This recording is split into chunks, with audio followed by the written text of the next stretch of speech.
Paljud kingiks saadud hortensiad kaotavad oma ilusa välimuse juba paari nädalaga, kui neil jääb puudu sellest õigest hooldusest. Ja tegelikult ei ole üldse tegemist pirtsakate taimedega, et sa lihtsalt peaksid teadma paari nippi, kuidas temale see keskkond mõnusamaks teha ja tänu sellele saad sa neid õisi siis tegelikult täiesti külmadeni ja isegi külmade ajal oma aias nautida. Ja minagi sain kingituseks endale selle laialehise hortensia, kes küll meie talvistes oludes ei talvitu, mina kavatsen teda talvitada selles Elho potis, aga need nipid tegelikult sobivad väga hästi ka teistele hortensiatele, näiteks nagu aedhortensia ja puishortensia. Ja mis mul siis on, et mul on varutud see suurem Elho pott, spetsiaalne muld, mis sobib just hortensiatele ja teistele hapulembelistele taimedele ja siis 2 tüüpi väetist ka.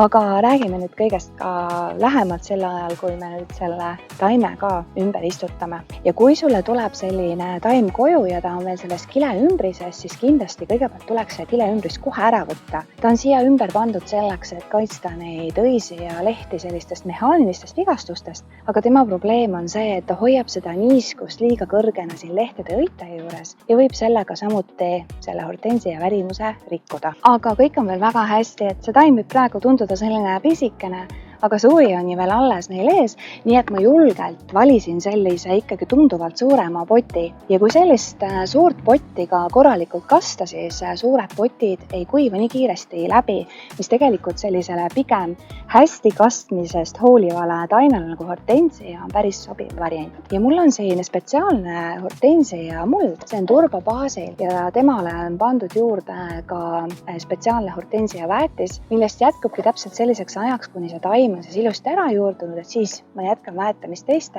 spetsiaalsete väetistega, aga tema puhul on oluline see, et see pH vahemik on ikkagi nõrgalt happeline ja pH on hortensial oluline selleks, et esiteks meile tähendab see seda, et hortensia säilitab oma erilise õite värvuse ja eriti oluline on see sinakate toonide ja roosakate toonide juures. Aga teine põhjus pH juures on see, et just sellest pH vahemikus suudab hortensia taim hästi erinevaid toitaineid omastada, mistõttu on siis tema kasv ka lopsakam ja ta on võimeline siis neid imelisi õisikuid aina enam juurde ja juurde endale kasvatama. Ma korra vaatan ka, kuidas see istik mul siia sobitab, sest ma tahan ta istutada samale sügavusele, nagu ta siin oma väikses istikupotis on kasvanud. Aga ma võtan ka arvesse seda, et ma tahan jätta talle sellist kasvamisruumi, nii et ma tahan, et ta jääks sellele kõrgusele, kus see seesmine rant siin selle Elho poti sees on. Ja selleks ma vaatan, kuidas ta siia asetub ja ma panen osa mulda siia poti sisse juba ära. Ja see hortensia muld ka, et on selline natukene suuretükilisem ja natukene siin perliiti ka sees, et see tegelikult ongi see, mis aitab sellel konteineristikul pikemalt ilusti niiske püsida ja juurtele meeldib ka, kui on selliseid suuremaid tükke selle substraadi sees. Ma täitsin umbes pool potti praegu ja ma natukene teen siit sellise keskele natukene madalama koha ja siis ma proovin, kuidas ta praegu siia asetub. Ja mulle tundub siit vaadates, et ta on päris hästi.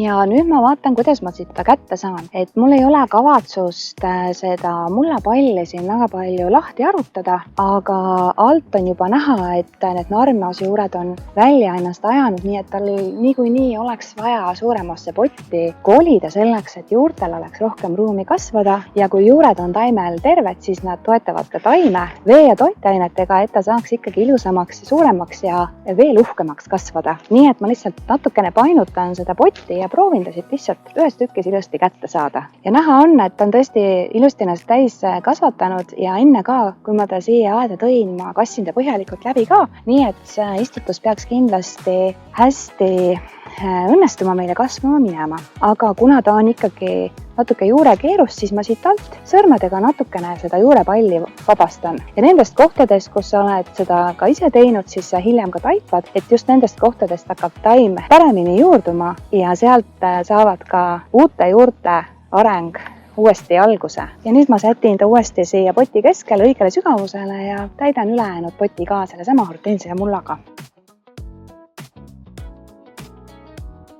ja nagu konteineri istutuste juures ikka, siis ole tähelepanelik, et sa kindlasti vajutaksid servad kinni, et see on see koht, kus need mullapallid hakkavad kuivama ja kui juured sinna ilusti ära juurduvad, siis sealt on ka see kahjustus taime läbikuivamisel kõige kergem tekkima. Ja minul õnnestus see päris hästi ja kuna see substraat oli ka ilusti selline märg, siis ma kastan ta lihtsalt ainult korra läbi ja siia potile lähebki umbes 1,5 liitrit vett praegu. Ja see on vajalik selleks, et olgugi, et ma vajutasin need servad ilusti kinni, siis praegu ma ikkagi kastan teda natukene sellisemalt julgemalt ja selle mullapalli märjemaks, sellepärast, et praegu see vesi seob selle juurepalli ülejäänud substraadiga ilusti ühtseks kokku. Siia ei jää mingisuguseid õhuavasi ega auke ja tänu sellele ka saab see hortensia ja palju kergema vaevaga ilusti ära juurdutud. Sedasama istutusmulda sobib väga hästi ka aedhortensia ja puishortensia istutusel, kui sa teed seda peenrasse või avamaale, et ta kindlasti aitab ka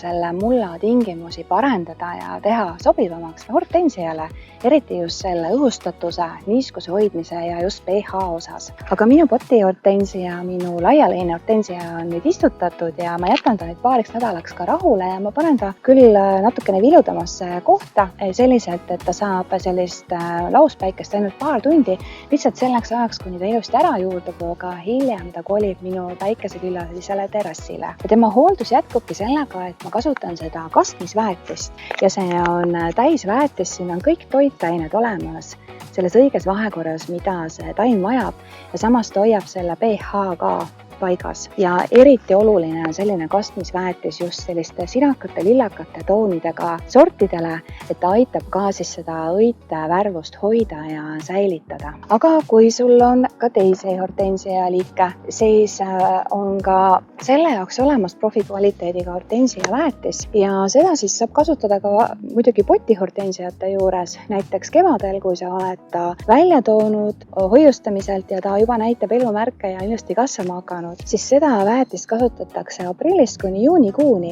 ja samamoodi on siin kõik toitained, mida see taim vajab ja aitab ilusti ka just seda õite värvust hoida, et see on ka ju see põhjus, miks me neid imelisi taimi endale aeda toome. Ja need vahendid ka on kõik saadaval Horticumi e-poes ja erinevate edasimüüjate juures ja sinuga kohtume juba järgmises videos.